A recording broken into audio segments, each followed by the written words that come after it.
Mesdames, Messieurs, bienvenue à cette seconde partie de votre émission Avis de la diaspora sur les ondes d'Afro-Web TV. Nous recevons Monsieur Toto Kokou Edem, candidat délégué payé au HCTE, entendez par là au Conseil des Togolais de l'extérieur, Guinée, Libéria, face à la diaspora. Nous donnons également l'opportunité à tous les autres candidats de nous contacter pour qu'on puisse leur donner leur temps d'antenne, et c'est de notre manière également de vous accompagner pour cette élection. Alors, pour vous qui faites partie également du côté de l'Afrique de l'Ouest ou de l'Afrique que vous résidez du côté de la diaspora, faites-nous tout simplement signe si vous voulez faire partir de nos analystes, de nos invités pour notre émission Avis de la diaspora. Avis de la diaspora s'intéresse aujourd'hui à cette élection qui aura lieu très bientôt. Alors, Monsieur Kokou Edem, on parlait à l'instant donc de votre bilan et vous n'êtes pas sans savoir aujourd'hui que beaucoup sont ces Togolais qui se demandent encore c'est quoi en fait le Haut Conseil des Togolais de l'extérieur et quelles sont les responsabilités des délégués pays.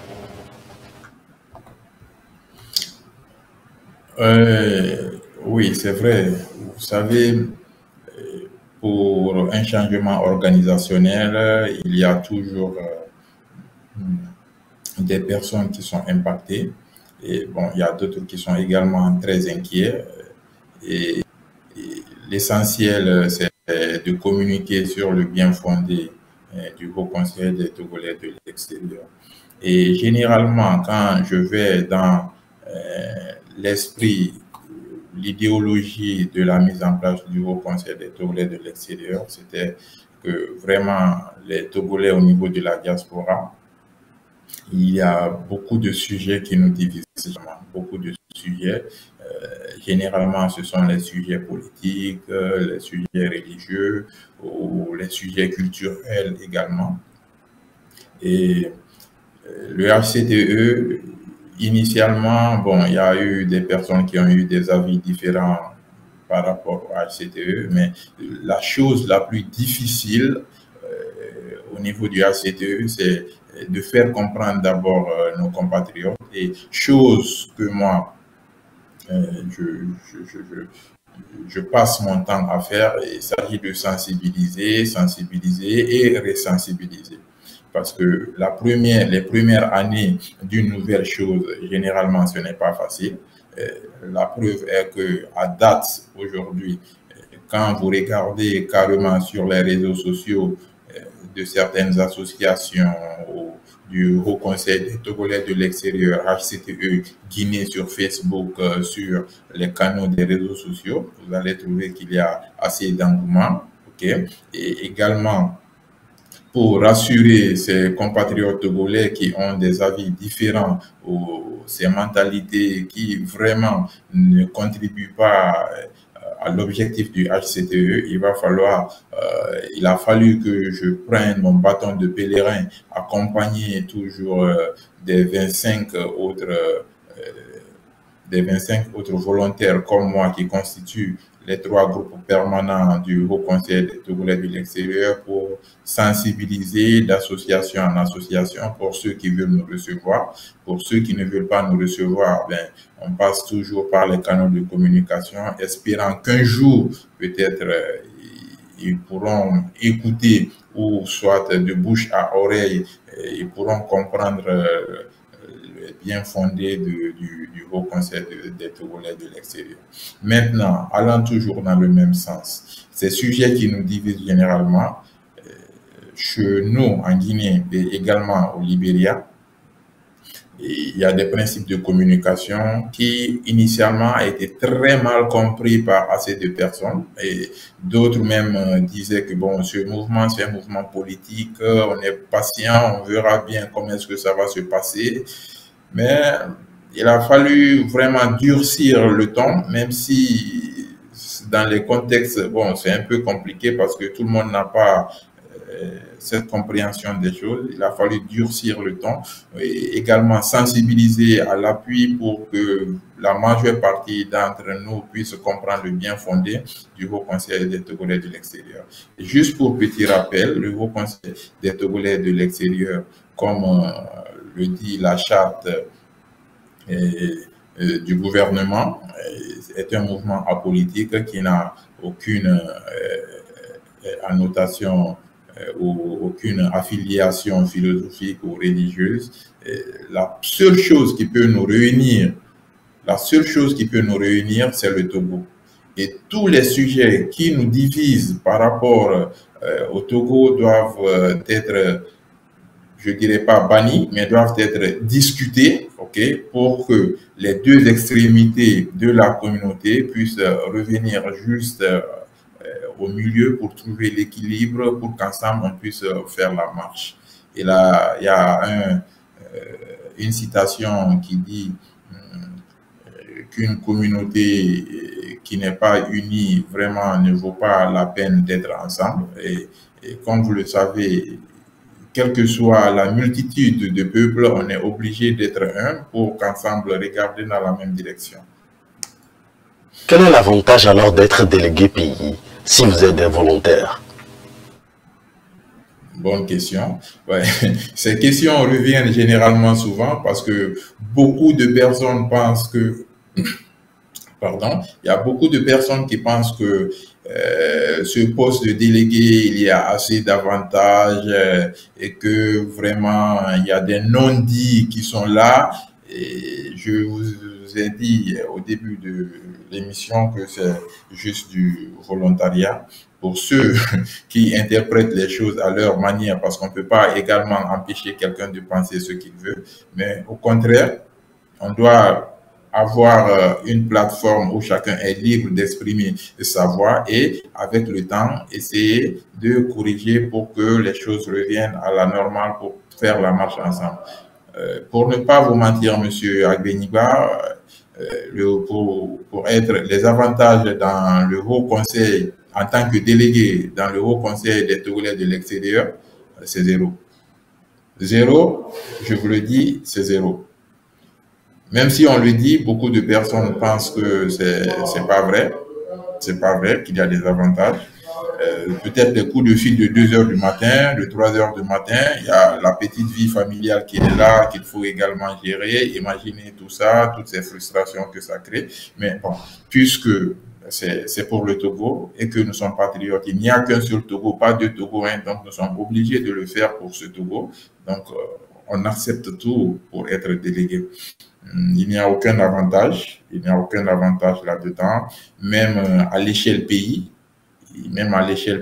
même du côté de nos autorités, il n'y a pratiquement pas d'avantage là-dedans. Seulement que les nuits les nuits longues de rapports, de dérangements qu'il faut faire pour qu'un compatriote qui est dérangé quelque part ou bien incarcéré quelque part, surtout en Guinée avec les problèmes de justice, de sécurité, tout ça. Donc, il y a certains compatriotes généralement qui se font arrêter avec des problèmes de justice. Donc, il faut faire toutes ces démarches.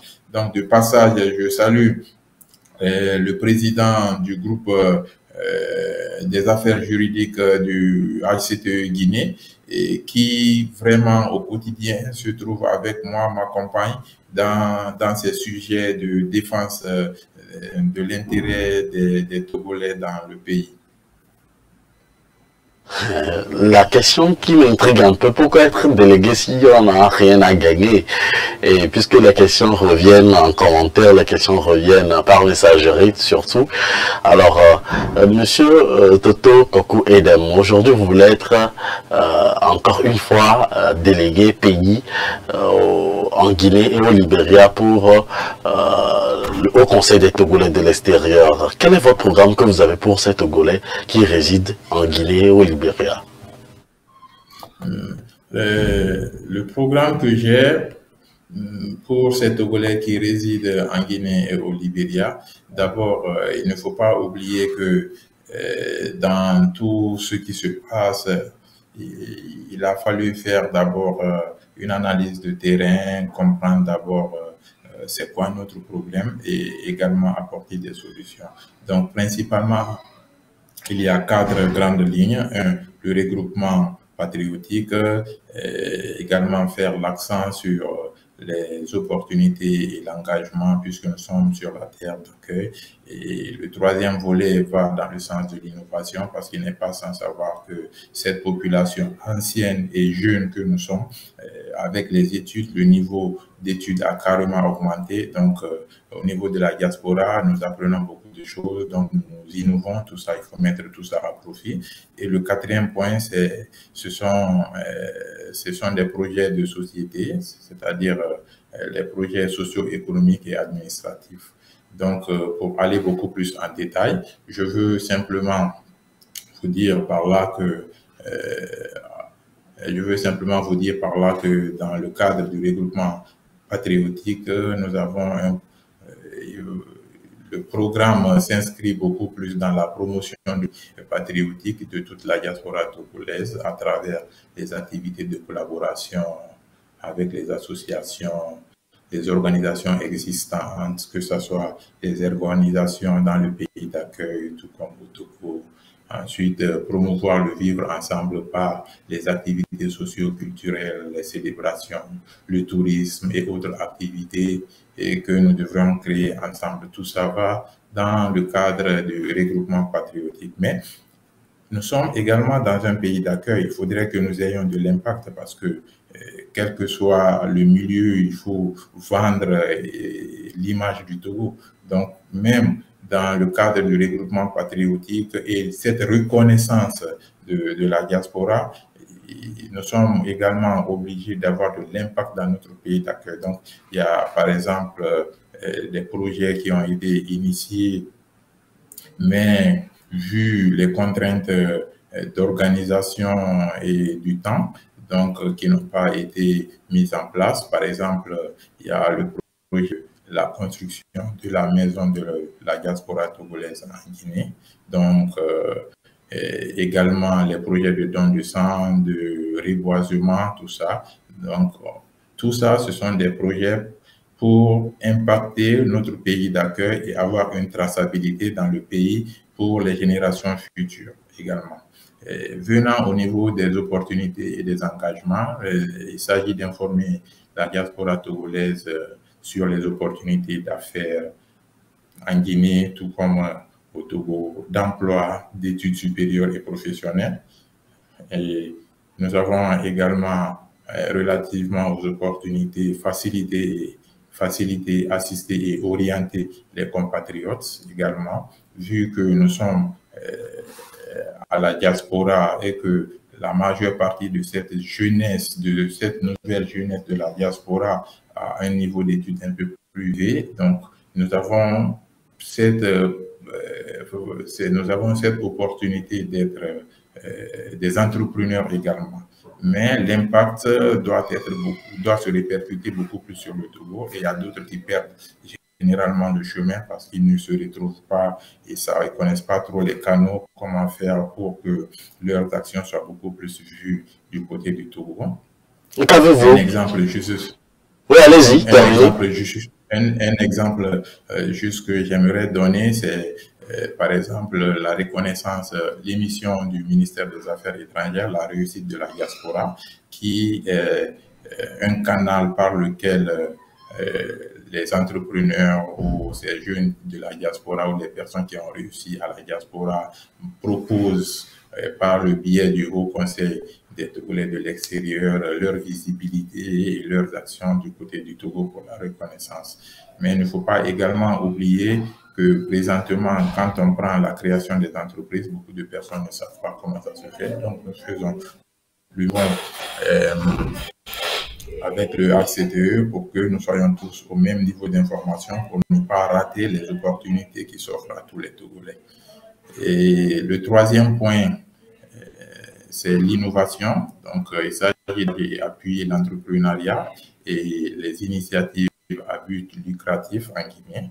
Et je veux de passage vous informer que sous mon leadership et d'autres personnes également éclairées, qu'à date, nous avons pu fédérer plus de 19 entreprises togolaises que les Togolais détiennent en Guinée pour qu'ensemble on puisse faire la marche sur le plan de l'entrepreneuriat, la recherche des marchés et tout ce qui s'ensuit. Bon, également, il y a la promotion des groupements d'affaires, etc., des établissements, des entreprises, les compatriotes opérant en Guinée ou mettre encore des activités, faire des activités du côté du Togo. Et toujours dans le plan de l'innovation, nous avons la formation, le recyclage, la sensibilisation sur les opportunités d'affaires. Bon, sur le quatrième point, il s'agit du point socio-économique et administratif. Il faut fédérer les énergies pour obtenir une représentation consulaire togolaise en Guinée. C'est la moindre des choses. Également, il faut obtenir la production de nos documents, pièces d'identité, passeports, les actes de naissance à partir de la Guinée ou bien du Libéria, chose que j'apprécie parce que tout simplement, la Guinée, le Togo, c'est vraiment distant et le transport déjà, ça coupe le souffle. Bon, s'il y a des facilités pour qu'on puisse avoir nos documents en Guinée, c'est beaucoup plus facile parce que beaucoup de compatriotes vont généralement au pays à cause des documents. Et l'autre également, il s'agit de servir de relais ou de pont entre les différentes autorités guinéennes et également togolaises pour qu'ensemble profiter de ces retombées socio-économiques et administratives.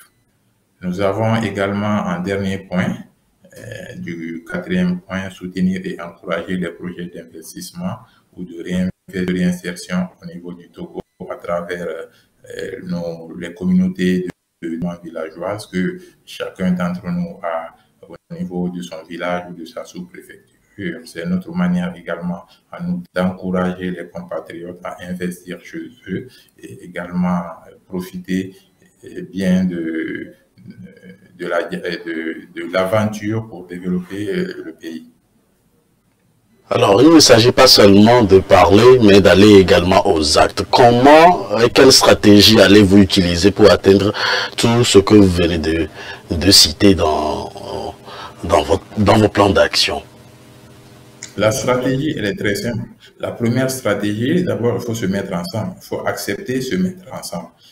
Aucune œuvre humaine n'est parfaite. La première stratégie, il faut se mettre ensemble. Et pour ceux qui acceptent de se joindre à nous pour qu'ensemble on puisse réfléchir sur la meilleure manière de faire les choses, je pense bien que c'est le moment également pour moi de les appeler pour qu'ils puissent venir. Mais entre-temps, il y a des actes déjà qui ont été posés. Il y a des actes qui ont été posés. Et quand, par exemple, les démarches administratives, par exemple, là, depuis 2019, il y a des plaidoyeries qui sont, depuis 2020, je veux dire, il y a des échanges de courriers qui ont été faits et également les réponses ont été données, mais comme vous le savez, l'administration, généralement, les décisions ne se prennent pas à la hâte. Donc, il y a ces réponses qui sont là parce que c'est la première des choses primordiales pour nous. On ne peut pas rester dans un pays d'accueil sans documents, sans père, c'est un peu compliqué. C'est un peu compliqué. Donc, les démarches sont toujours en cours, ça a évolué beaucoup et je pourrais quantifier le taux de progression autour des 75% si je ne m'en abuse. Et le reste, ça dépend maintenant des autorités, donc il va falloir tout simplement chaque fois suivre les choses, rappeler pour que vraiment les choses puissent être décalées du côté de nos compatriotes de la Guinée et du Libéria. Et là, je parlais innovation, par exemple. Je vous ai parlé tout à l'heure de la mise en synergie des efforts des entrepreneurs également, qui a été déjà fait. Si je prends par exemple le cas de fédérer par exemple nos compatriotes, hier, vous pouvez demander à un Togolais il y a combien d'associations, ils ne sauront pas vous le dire. Aujourd'hui, au moins, la majeure partie d'entre eux, en tout cas ceux qui s'intéressent à la chose patriotique, savent que nous avons 21 associations avec des contacts et tout. Donc, ils pourront joindre librement les responsables pour adhérer. Et également, de passage, je veux souligner ces cas d'opportunités d'affaires également. C'est aussi important. Il n'est pas sans oublier que le potentiel guinéen dans la sous-région est imposant, n'est pas à négliger. Donc, il y a des négociations qui ont été également initiées pour que, ensemble, nous puissions avoir le support du gouvernement pour nous aider à cela. Mais avant d'attendre le gouvernement, avant que le gouvernement ne vienne nous aider, il va falloir présentement, ouvertement, pour vous le dire, nous sommes membres de l'Union patronale des PME de Guinée. Okay? Les entreprises togolaises sont membres de l'Union patronale des PME de Guinée, appelée UPMGui, et également qui porte, nous avons notre voix également au sein du patronat guinéen via l'Union patronale. Et nous sommes des migrants également en Guinée, donc dans ce sens, il y a ces protocoles d'accord et de partenariat avec les syndicats, les syndicats des travailleurs de Guinée pour défendre les intérêts et également nous faire profiter des conventions dont la Guinée et le Togo ont signé pour le respect de toutes ces règles, tout ça. Mais ce sont des choses dont certains compatriotes ne sont pas tellement au courant parce que tout simplement, ils n'ont pas ce temps pour lire entre les lignes ou soit ils ne sont pas trop intéressés. Donc, comme je l'ai dit, il faut sensibiliser. C'est seul ce regroupement, cette fédération, cette voie commune que nous aurons, cette force que nous aurons à nous mettre ensemble pourrait nous permettre ici de comprendre exactement ce qui se passe. Alors, qu'est-ce qui fait que les Togolais de la diaspora ne sont pas intéressés par ce genre d'informations, selon vous? Et le premier facteur qui est là, d'abord, c'est, comme je vous l'ai dit, les Togolais, généralement, nous avons quitté le pays pour diverses raisons. Et d'abord, le gain du quotidien. Et il n'est pas sans oublier que la majeure partie d'entre eux sont des tâcherons. Donc, ils sont souvent hors des zones de couverture ou bien ils sont sur des chantiers, donc c'est un peu compliqué. C'est un peu compliqué pour eux. Et la majorité également ne s'intéresse pas trop aux associations. Bon, je ne dirais pas la majeure partie, mais certaines d'entre eux. Et également, il y a cette mauvaise interprétation des choses qui se passent, qui fait que vraiment les gens ne savent pas trop bien apprécier l'effort qui a été fourni. Mais je pense bien et je suis vraiment confiant qu'avec le temps, la sensibilisation, nous reviendrons à la raison pour que ensemble nous puissions faire cette marche de la diaspora. Merci Monsieur Toto Edem Kokou, merci infiniment à vous tous ceux qui êtes connectés en ce moment pour suivre Monsieur Toto Kokou Edem. Alors Monsieur Kokou, pourquoi est-ce que la diaspora doit voter pour vous? Pour terminer, et comment faire pour voter pour vous? Bon, le principe est très simple, c'est vrai, c'est tout à fait quelque chose de nouveau. Du fait que c'est quelque chose de nouveau et le vote généralement se passe en ligne et quand ça se passe en ligne, vraiment c'est compliqué. Il faut assister les gens, aider les choses puissent évoluer. Donc, dans ce sens, il faut carrément assister les personnes, leur expliquer comment est-ce que ça se passe. Pourquoi est-ce qu'ils doivent voter pour moi? C'est vraiment un mandat de 3 ans renouvelable une seule fois. Là, nous sommes tous unanimes. Ce n'est pas moi, Toto, qui fixe les règles du jeu. Les règles du jeu sont fixées depuis l'autorité de tutelle, qui est le ministère des Affaires étrangères du Togo.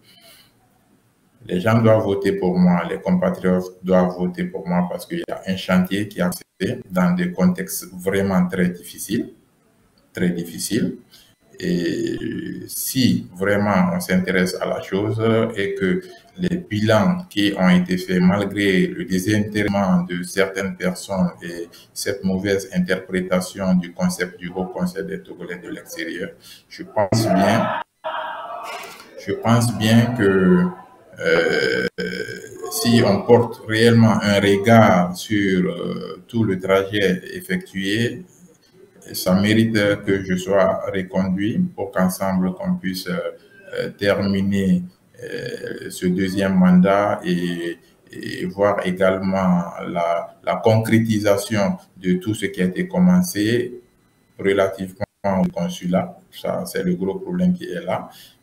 Également, il y a un problème de soutien aux associations qui a aussi commencé, qui a aussi commencé de loin.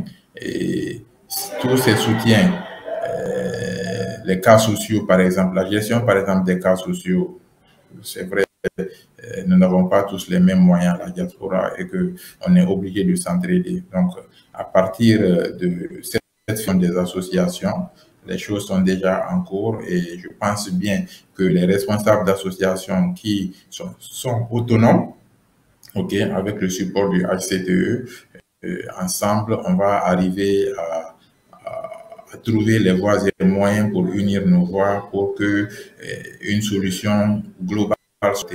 Mais une chose est de dire et l'autre chose est de faire, parce que on ne peut pas parler de développement de notre communauté si d'abord on n'est pas prêt à mettre notre temps à profit, hein. Ensuite, de deux, il y a les finances aussi qui doivent accompagner, parce que la fédération, quelque part, nous sommes de nous-mêmes nous donner nos propres moyens pour arriver à quelque part. On ne peut pas perpétuellement attendre toujours l'aide du ciel. Et donc là, je profite également de votre émission pour lancer un appel à tous les compatriotes qu'il ne s'agit pas seulement de rester à côté, de critiquer comme ci, comme ça. La première des choses sur quoi moi je me focalise, ou nous focalisons, je vais parler de mon équipe et moi, il s'agit de fédérer tout le monde autour de la table. Quel que soit le problème, ça se discute.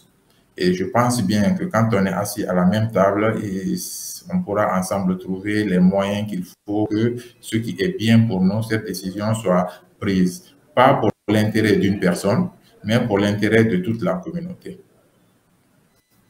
Monsieur Kokou Edem, nous sommes à la fin de cette émission. Quel est votre message à toute la diaspora et surtout tous les Togolais qui résident au Guinée ou en Guinée ou au Libéria? Au Libéria.